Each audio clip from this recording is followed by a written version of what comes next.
नागरिकों,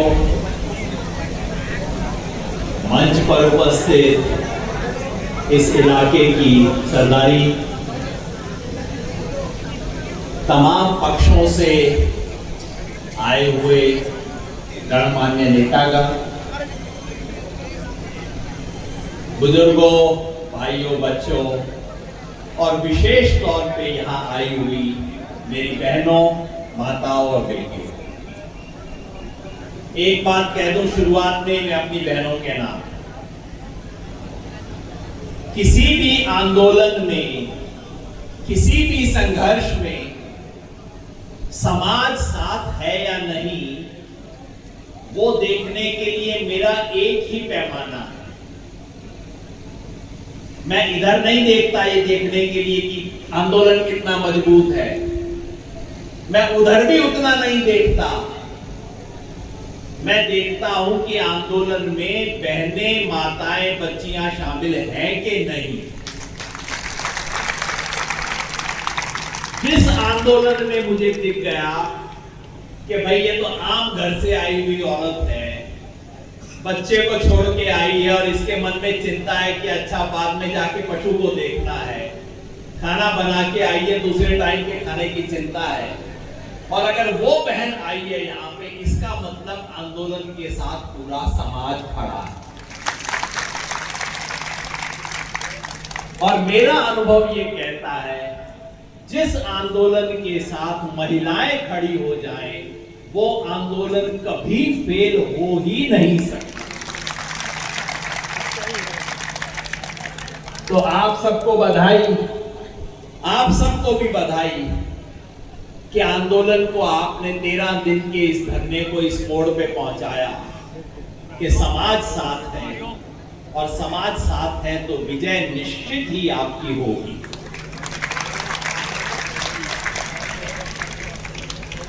मैं यहां एक छोटा सा पुराना कर्ज उतारने आया हूं।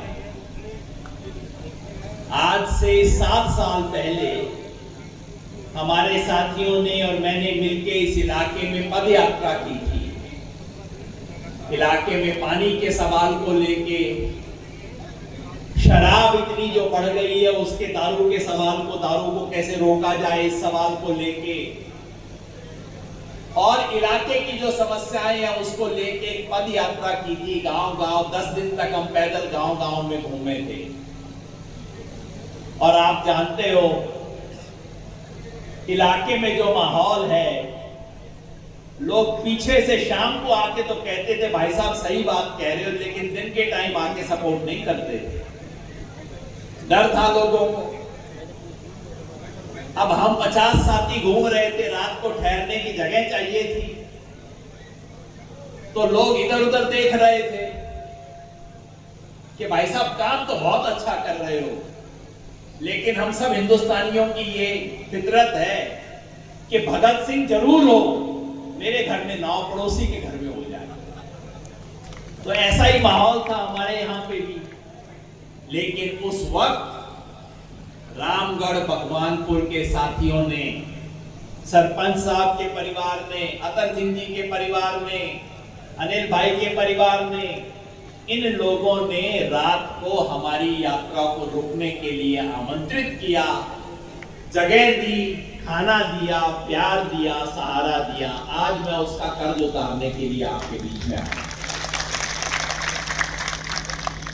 देखो भाई, बड़े बड़े नेता होते हैं, वो बड़ा बड़ा कर्ज भूल जाते हैं, पता नहीं आपने किस किस आदमी को कहां कहां पहुंचा रखा है, और वो आपसे मिलते भी नहीं है। लेकिन मेरे पे तो जो कर्ज आपका है, मैं ना भूलूंगा, मैं तो उसके लिए आऊंगा, आपका समर्थन करूंगा। दूसरा, आपको धन्यवाद करने आया। धन्यवाद इसलिए कि रेवाड़ी अपना ही शहर है, कोई पराये लोगों का शहर नहीं है, और रेवाड़ी में पानी का इतना संकट है। रेवाड़ी के पानी के लिए आपने अपनी जमीन कौड़ियों के भाव इस देश को दी, सरकार को दी, अपना मन खोला, अपना दिल खोला, समाज के काम के लिए, देश के काम के लिए। मैं पूछ रहा था भाई कितने में जमीन दी, पता लगा कोई सिर्फ 6 करोड़ के अंदर सारी जमीन दे दी। मैंने पूछा भाई आज का रेट क्या चल रहा है, बोले कि अगर मार्केट रेट के हिसाब से जाए तो 45-50 करोड़ की जमीन है, ऐसा मेरे को बताया गया। 45-50 करोड़ की जमीन इस गांव के लोगों ने अपनी छाती खोल के, अपना दिल खोल के 6 करोड़ में पकड़ा दी, इसलिए कि देश का भला होगा, चलो रेवाड़ी शहर का भला होगा। पानी चाहिए, पानी पिलाना तो इस देश में पुण्य का काम है, शुभ का काम है, भगवान का काम है, धर्म का काम है। आपने दिया, उसके लिए आपको मैं धन्यवाद करता हूं। साथ में दुख भी व्यक्त करता हूं। आपने सौदा नहीं किया था, लेकिन आपको 2 बातें कही गई थी, मैंने भी वो ऑडियो सुना है। आपको 2 बात कही गई थी, पहले अस्पताल की बात कही गई थी और बाद में वाटर वर्क्स की बात कही गई। पहले बोला गया था कि 200 बेड का अस्पताल बनेगा और फिर कहा था जी साथ में एक छोटी सी बात और है, जरा पानी के लिए भी जगह दे देना। आपने दोनों बातों को हां कर ली, आप अपनी बात पे टिके रहे, लेकिन वादा करने वाले मुकर गए। ये सिर्फ एक नेता के लिए नहीं, ये समाज के लिए, देश के लिए, राज्य के लिए, सरकार के लिए, सबके लिए शर्म की बात है। एक नेता का कद इसी से नापा जाता है कि भाई वो अपनी जुबान का पक्का है कि नहीं। बड़े बड़े नेताओं के बारे में मैंने यही सुना है कि भाई साहब एक बार अगर जुबान दे दी तो आदमी उसका पक्का था, एक बार बोल दिया तो अब तो काम करवाएगा। आपके साथ फरेब हुआ, धोखा हुआ, कम से कम मैं उसके लिए माफी मांगता हूं। जिसको मांगनी चाहिए वो ना मांगे, कम से कम मैं माफी मांगता हूं उसके लिए जो आपके साथ हुआ। और मुझे बहुत दुख हुआ ये सुन के कि अब इसके अंदर ये गांव और दूसरा गांव का खेल खेला जा रहा है। आपका बनेगा, उसका नहीं बनेगा, ये सब भिड़ाने के चक्कर है। जब कुर्सी पे बैठे हुए लोगों का काम नहीं बनता तो जनता को आपस में लड़ाने का काम करते हैं। मुझे बहुत दुख है कि ये हो रहा है। अरे भाई, किसने कहा है पूरे इलाके के अंदर एक ही अस्पताल बनेगा? आप 2 बनाओ, 4 बनाओ, 5 बनाओ, किसको एतराज है? किसी को एतराज नहीं है। बनाओ, अच्छे से खूब अस्पताल बनाओ। और मैं तो बार बार कहता हूं, ईमानदारी से आपको बता रहा हूं, पिछले 40 साल से 50 साल कह लो, मैंने अपनी आंख से रेवाड़ी में प्राइवेट अस्पताल बनते हुए देखे। मेरे परिवार का भी है। लेकिन एक बात ईमानदारी से आपको बताऊं, प्राइवेट अस्पतालों का बढ़ना विकास की निशानी नहीं है। विकास की निशानी वो है अगर सरकारी अस्पताल आपके घर पे बने, आपके गांव में बने, आपके ब्लॉक में बने, वो विकास की निशानी है। बड़े बड़े प्राइवेट अस्पताल खुल जाते हैं, इसका मतलब सरकार अपना काम नहीं कर रही। तो जरूर रामगढ़ भगवानपुर में अस्पताल बनता है, इसका मतलब ये नहीं कहीं और ना बने, वहां भी बना लूंगा, मगर जिसको वायदा किया है उससे वायदा खिलाफी क्यों कर रहे हो? ये सवाल आज रामगढ़ की जनता पूछना चाहती है, ये सवाल इस इलाके की जनता पूछना चाहती है। और रेवाड़ी के लोग जिनको फायदा होगा आपके पानी केस से, मैं समझता हूं सारी रेवाड़ी की जनता भी आपके साथ खड़ा होकर कहेगी कि भाई इनके साथ अन्याय क्यों कर रहे हो। तो मैं अपनी तरफ से, अपने संगठन की तरफ से, अपने तमाम साथियों की तरफ से, किसान आंदोलन की तरफ से, हालांकि मेरे से वरिष्ठ सत्यवान भाई जो किसान आंदोलन के इस देश के वरिष्ठतम नेताओं में से हैं और सौभाग्य से हमारे इलाके से हैं, उन्होंने भी ये बात कही है। तमाम साथियों की तरफ से मैं इस आंदोलन को समर्थन देता हूं। बस एक बात और वो बड़ी अच्छी बात है कि 70 साल की गुलामी के बाद इस इलाके ने संघर्ष करना सीख लिया है। इसके लिए मैं आपको नमन करूंगा। देखो जी, सच्ची बात है कि पहले मणिठी वालों को धन्यवाद करना चाहिए। मणिठी वालों ने सिखाया हमारे को लड़ना, तो मणिठी वालों का भी गोविंदपुरी में भी हुआ। तो 70 साल तक, मैं बार बार कहता हूं कि बुरा मत मानना, कि भारत देश तो आजाद हो गया, लेकिन ये दक्षिण हरियाणा का अहीरवाल अभी भी आजाद ना हुआ, अभी भी गुलामी का संस्कार है। कोई दूसरा इलाका होता, अगर जो आपके साथ यहां पे हुआ, ये अगर रोहतक में हुआ होता, अगर ये सोनीपत में हुआ होता, अगर ये जींद में हुआ होता, सरसा में हुआ होता, लोग जाके अपने एमपी के घर में बैठ जाते, कहते बाहर निकल, क्या बोला था जवाब दे। यहां पे हमारे इलाके में आज भी हाथ जोड़ने की परंपरा है। मैं एक निवेदन करता हूं, मैं हाथ जोड़ के निवेदन करता हूं कि हाथ जोड़ना बंद कर दो, मुट्ठी करो बंद, हाथ उठाओ ऊपर, और देखना जो लोगों आपको घर में नहीं घुसने देते, वो आपके घर में आके हाथ जोड़ेंगे, आप देखना।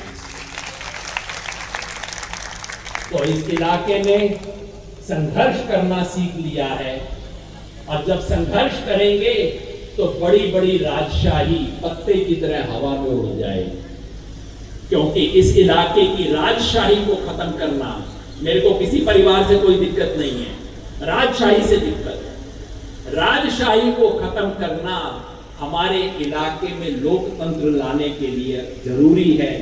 नहीं तो आप देख लो, दिल्ली से दक्षिण आप आओ यहाँ पे रेवाड़ी की तरफ, और दिल्ली से उत्तर चले जाओ, दिल्ली से पश्चिम चले जाओ, रोहतक की तरफ चले जाओ, सोनीपत पानीपत की तरफ चले जाओ, पर आप देख लो कितना नक्शा अलग है। और वो इसलिए कि वहां राजशाही नहीं है और आपके यहाँ राजशाही है। इस राजशाही को समाप्त करना हमारे इलाके के लोकतंत्र के लिए बहुत जरूरी है, और आपने सिर्फ रामगढ़ भगवानपुर के लिए नहीं, इस पूरे इलाके के लिए एक अच्छे संघर्ष की नींव डाली है।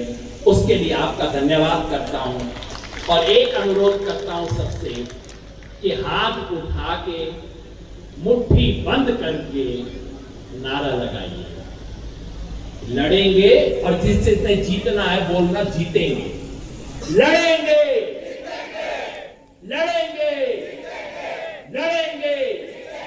भारत माता की, भारत माता की, भारत माता की। धन्यवाद। जो आपने संघर्ष शुरू किया है पिछले 13 दिन से,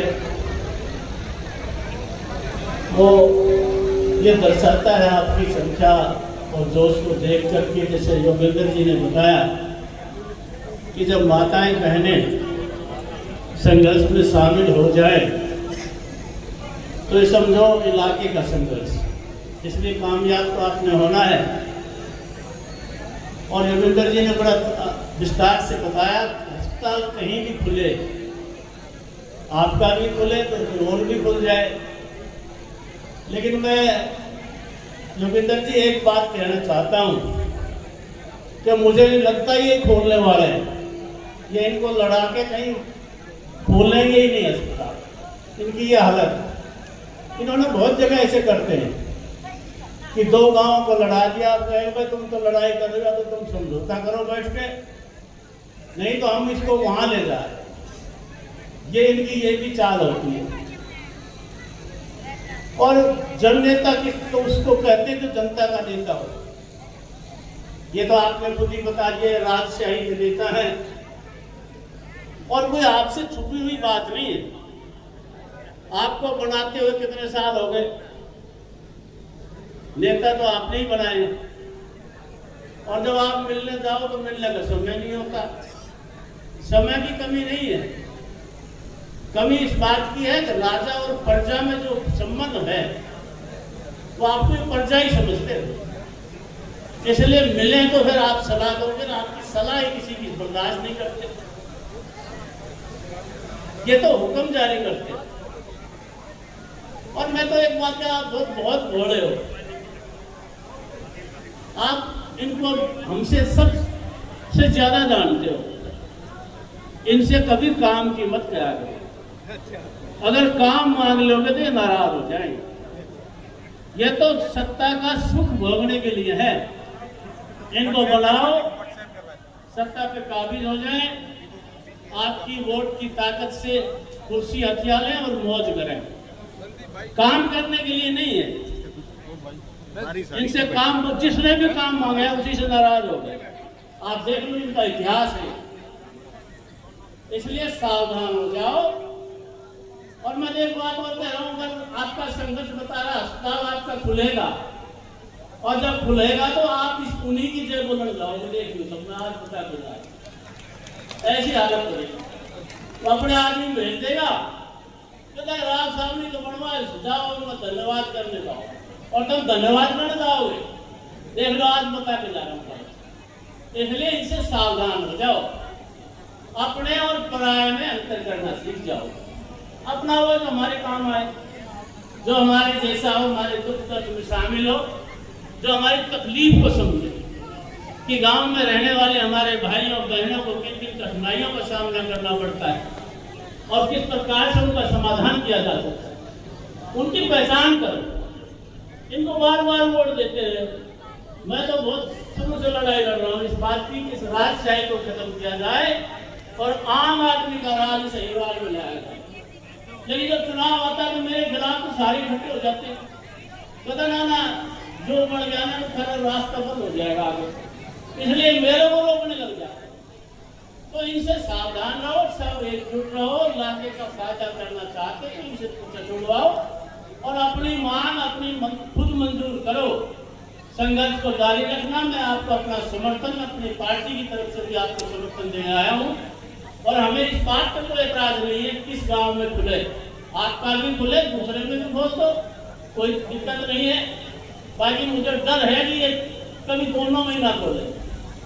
आप लोग सब आए, मेरी बात को सुना, मैं आपका हृदय से आभार व्यक्त करता हूँ। समय का अभाव है और मैं सबका धन्यवाद करते हुए मुझे एक शौक से जाना है रोहतक, इसलिए मैं जल्दी आपसे चाहूँगा। आप सबका बहुत बहुत धन्यवाद। जय हिंद।